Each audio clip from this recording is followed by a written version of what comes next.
Oi pessoal, sou Miguel Chain, esse é mais um vídeo para o Diário do Culturismo. É um vídeo muito legal hoje, porque a gente vai comentar os principais pontos da entrevista que o Mr Olympia, Brandon Curry, deu para Tarek El-Guindi da Muscle Contest, com exclusividade para os brasileiros. Vamos lá! Esse vídeo é patrocinado por Dragon Pharma, tecnologia e inovação em suplementos, apresentando para vocês Neuromorph, a nova era de foco e energia no campo de suplementação. Um suplemento à base de nootrópicos que vai te dar muito mais foco, cognição, concentração e vai fazer o seu dia e o seu trabalho renderem muito mais.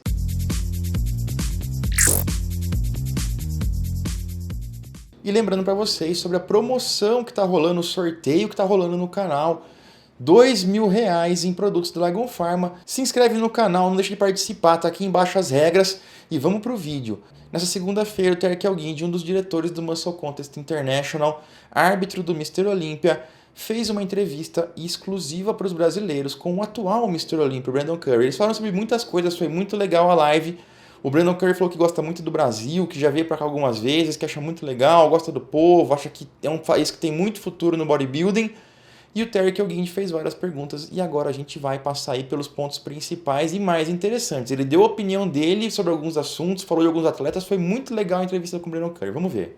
And one thing I noticed about the Brazilian athletes is they have access to the machines, the technology, the supplements, but they just don't eat enough. They don't eat enough or as much as some of the American bodybuilders. Can you elaborate on that, of how much you eat? Yeah, man, eating is the biggest battle, you know. I'm kind of eating right now. So I got food around all the time. It is actually the biggest battle. It's the game changer. If you're not uncomfortable with your eating schedule when you're trying to gain weight, it's just you're not on the right track. You got to be uncomfortable with your eating schedule. It's got to be a burden to you. It's like dieting. If you're not hungry when you're dieting, then you're probably not on track where you need to be dieting. So it's a part of the game. Eating, being consistent and eat on your eating schedule, eating consistently the same amount of meals that you need to eat every day. E essa é uma coisa que se fala há muito tempo. Eu quero dar os parabéns para o Tarek El-Guindi, para o Tamer El-Guindi. Eles estão fazendo um trabalho excelente à frente da NPC aqui no Brasil. Trouxeram a Muscle Contest, têm organizado campeonatos, competições aqui nacionais, regionais. Eles deram uma nova cara para o fisiculturismo, trouxeram e elevaram o nível dos shows a um outro nível. E é muito legal para os brasileiros ter dois caras como esses, dois brasileiros, dentro disso. O Tamer El-Guindi hoje é um dos promotores do Mr Olympia, ele está ali dentro produzindo o Mr Olympia, fazendo acontecer. Então são caras de muita influência e que estão em contato com todos os atletas. Eles podem dar um feedback para os brasileiros, ainda mais tendo esse nível de participação no cenário internacional e sendo árbitros, eles podem dar feedbacks para os atletas muito importantes e isso tende a fazer com que o esporte evolua muito no Brasil. E uma das coisas que sempre é falada é: brasileiros precisam melhorar muito as costas de uma maneira geral, e os brasileiros comem pouco.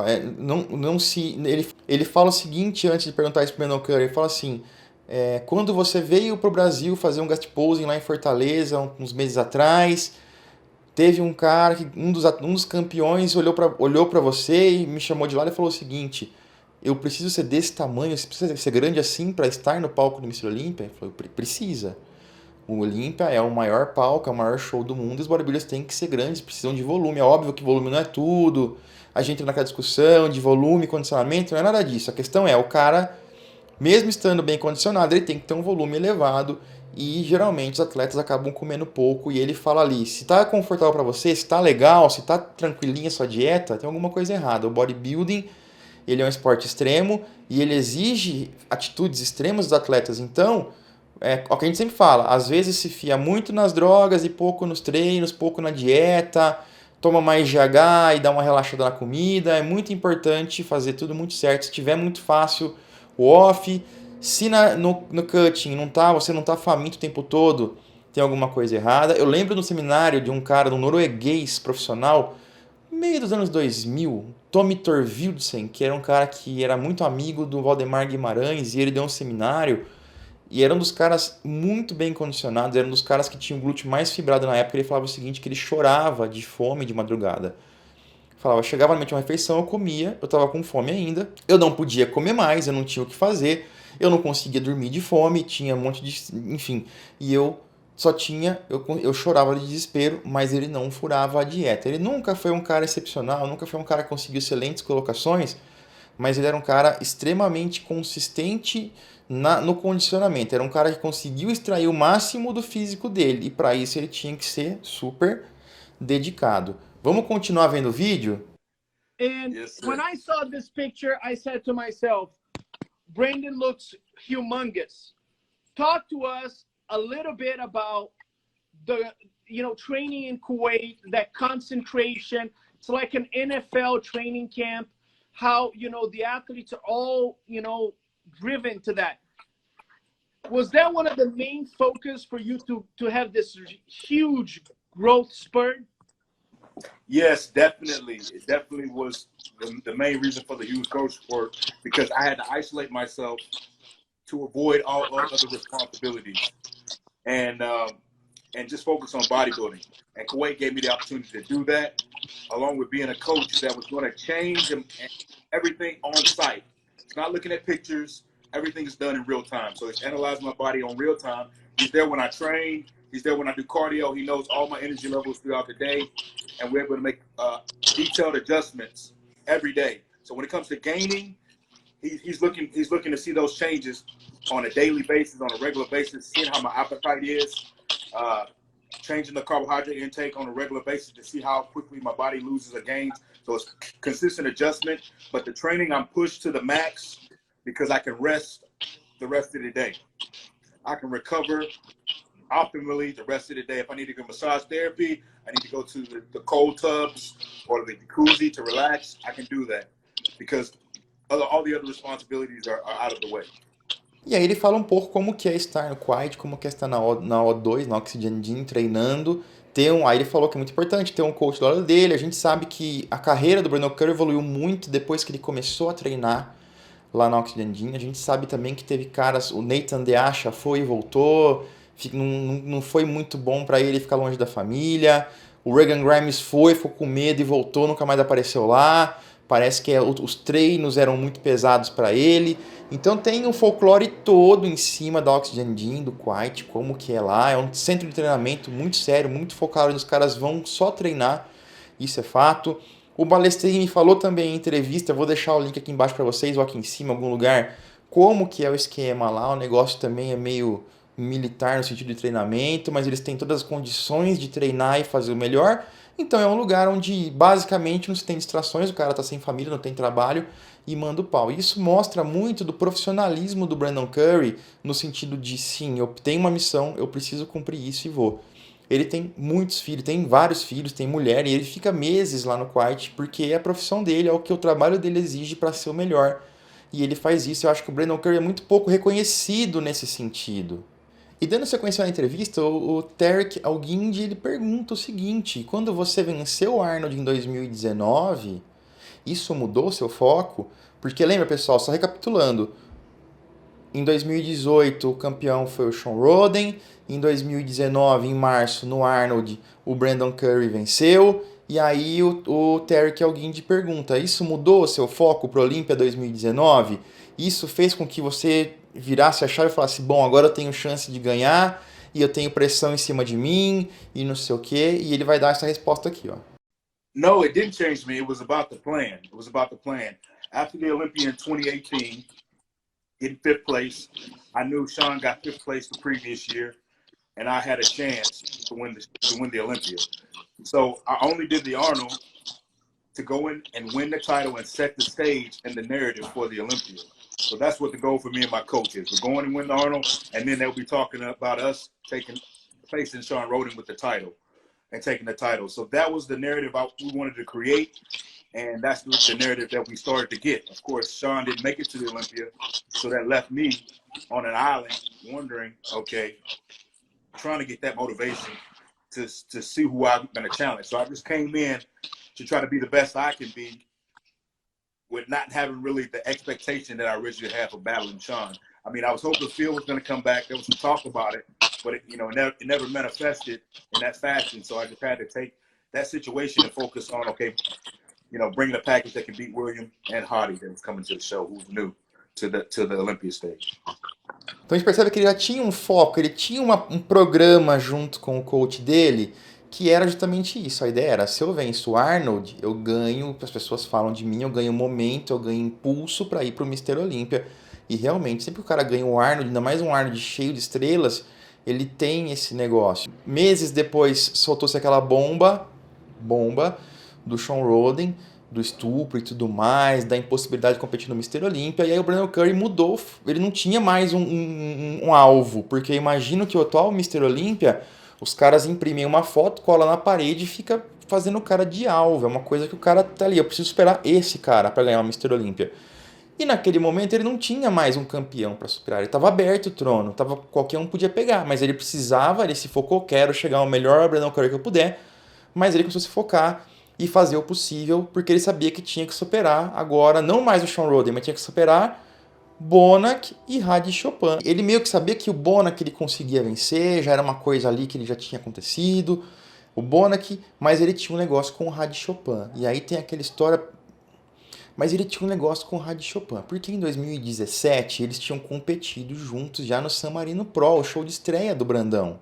E naquele show, no San Marino Pro, o Cedric McMillan venceu, o Hadi Chopin ficou em segundo, à frente do Brandon Curry, que ficou em terceiro. Então o Hadi Chopin já tinha superado o Brandon Curry uma vez, 2 anos antes, no San Marino. E isso aí estava na cabeça dele. Ele falou, eu preciso mudar essa situação. E o Brandon Curry explica tudo o que aconteceu no San Marino e explica a relação dele com o Hadi Chopin e como que o Hadi Chopin preocupava ele no palco. I studied Hadi coming into the Olympia because, of course, I had experience with him. I was naive when I competed against him in San Marino. I had just previously won the Lou Ferrigno show, so I knew I didn't really have to qualify this next show in San Marino, and I didn't have a coach there and anything. And it was just kind of like, it was a show that was like, I got to do it because I signed the contract. So I had to be there, and my mind had already kind of shut off because I had a long season. I saw Hadi and I saw the way he had stage presence in San Marino, and I was thinking I was supposed to be helping him because apparently he has a hearing issue. He wears a hearing aid, but even though he didn't speak the language, he knew everything he needed to do on stage. So from that experience, I kind of knew that he was very well staged. You know, his stage game was really, really good. When I seen him compete again against guys like Nathan, let's say that Nathan was the last person he competed against, I saw in the pictures and some of the videos how he was getting the advantage on Nathan when it came to, you know, getting the jump on him on the stage, getting a couple steps ahead of him, the way he was presenting himself. And I saw Nathan was kind of getting kind of tired and he was fatigued on stage. So I knew I was going to have to come into the Olympia prepared to pose because I couldn't let myself be outshined, or I couldn't let him get the advantage on me when it comes to position on stage. So I was constantly aware of him on stage. William wasn't so aware of Hadi's game, and he was kind of upset with me for the way I was playing it because he thought I was getting out to whoever's in front. He didn't realize I was reacting to Hadi. So he was getting frustrated with me, and I had to explain to him backstage what was going on because I was in the middle of the two of them, and they couldn't see necessarily each other. So I really had to really focus on creating a presence, hitting the poses correctly, being dominant on stage, and projecting myself on stage as the dominant guy, the guy to beat on stage to go against Hadi. E tem uma treta, tem um probleminha entre eles lá, ali no Oriente Médio, o Hadi Chopin. Para quem lembra do Olympia 2019, teve uma discussão entre o técnico, entre o coach do Brandon Curry e o Hadi Chopin no backstage. A gente fez um vídeo sobre isso, vou tentar resgatar o vídeo aqui. Mas a questão é, teve um problema, então já existe essa rivalidade, existe esse problema entre eles ali. E o Brandon Curry não queria de jeito nenhum perder pro Hadi Chopin. Deu aquela desculpa ali, que eu fui no San Marino meio desmotivado, eu fui ali porque eu tinha que ir, já tinha ganhado o campeonato, vaga, então pra mim tanto faz. Não sei se era bem assim, deve ter ficado muito bravo por ter perdido aquele show ali pro Hadi Chopin, e ele queria dar o troco de qualquer jeito. E o problema é que na cabeça do Brandon Curry, se ele sabia com certeza que ele podia superar o Bonac, ele não tinha tanta certeza assim se ele podia superar o Hadi Chopin devido àquele show. E é muito interessante ver que existe toda uma estratégia de pose, né? Uma batalha ali dentro do palco, em cima do palco, sobre avançar um pouco para o juiz e aí voltar. Isso nem sempre é muito bem visto por todo mundo. Vocês veem, o Bonac ficou ali, como estava o Brandon Curry no meio, o Chopin de um lado e o Bonac do outro, quando o Rad Chopin ia para frente, o Curry ia junto. E o Bonac, como estava tampado por uma parede de músculo, não sabia o que estava acontecendo. Para ele, o Bonac achou que era só o Curry indo para frente e ficou putaço com ele. Depois foi explicado no backstage, mas é sempre muito interessante essas histórias de bastidores aí. Na sequência, o Terry Kilguindy pergunta pro Brandon Curry sobre o Rafael Brandão, numa pergunta também muito bem colocada, uma entrevista muito bem feita. Ele fala que conselho que você deu pro Brandão quando vocês se encontraram, e o que você acha do Brandão, e olha só o respeito que o Brandon Curry tem pelo Brandão. You know, this industry, we want to rush. All the fans want to rush you to that destination. I tell him to keep doing what he's doing, keep looking at that drawing board, keep progressing, because I see he's making the gains. I see he's not rushing it because he has beautiful lines, he has beautiful structure, and we know we don't want him to rush it and ruin those things. But he's in a nice camp. He's training with Flex Lewis. He's really making a lot of progress there, but steadily and slow and clean and pretty progress. As long as he keeps on that same path, you know, he's destined for greatness, and he's destined to be a great champion at the end of the day. I mean, we can see it all on him, but he just has to not be stupid, and he has to be smart. That's it. É sempre muito gostoso ouvir coisas de um brasileiro assim, na que a gente aposta tanto, apoia tanto e vê um futuro tão grande. Muita gente, todo mundo na indústria vê um futuro muito grande no Brandão e todo mundo vê que ele está realmente destinado à grandeza caso ele não faça merda. Eu acho que essa hora de fazer merda meio que passou pro Brandão. Se ele não fez até agora, ele não vai mais fazer alguma coisa impensada. Ele tá tendo, como o Brandon Curry falou, resultados aí que são... Ele vem fazendo progressos, como o Brandon Curry falou, estáveis, constantes, devagar ao longo do tempo, devagar e sempre. Ele é muito jovem, ele tem o tempo ao lado dele, ele vai aumentando o físico dele, amadurecendo o físico dele, na hora certa ele vai chegar e vai começar a conquistar títulos aí, o que é muito legal, e às vezes a gente mesmo acaba pondo pressão no cara por querer ter essa ansiedade de fazer isso tudo muito rápido, né? E já no final da entrevista, o Terry Kilguindy pergunta para ele quais foram os caras que inspiraram ele, quais foram os bodybuilders que ele via nas revistas, ou que ele via no YouTube, mas ele é mais velho, assim como eu, não tinha YouTube quando ele era mais novo, quando ele começou era só revista e VHS, o negócio era puxado. E ele fala sobre alguns nomes, cita até o Lee Priest, olha só que interessante, o Lee Priest numa lista do Mr Olympia desse jeito, não é uma coisa polêmica, é algo raro pro Lee Priest, né? Vamos ver de quem que ele fala além do Lee Priest.